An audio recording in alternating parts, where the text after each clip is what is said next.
Patay ang may-ari ng isang security agency matapos barilin ng isang nagpanggap na aplikante sa pagkagwardya. Nakatutok si James Agustin. Dalawang tama ng bala ng baril sa ulo ang kumitid sa buhay ng 42 anyo sa lalaking negosyante sa Barangay 172, Camaring, Caloocan City. Ang krimen nangyari sa opisina ng isang security agency. Lumalabas sa imbestigasyon na nagpanggap na aplikante bilang security guard ang salarin.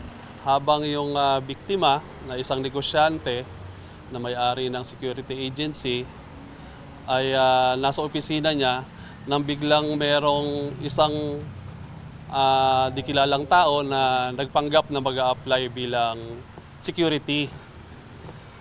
Na maya-maya pa, bigla na lang binaril itong si biktima. Bagong insidente, nahuli kang pansalarin na nakasakay sa motorsiklo papunta sa opisina ng security agency. Walang plaka ang motorsiklo na kanyang ginamit. Yung suspect po, more or less ang height po 5'4 to 5'6 po. Tapos po nakasuot po siya ng sweatshirt na pang motor.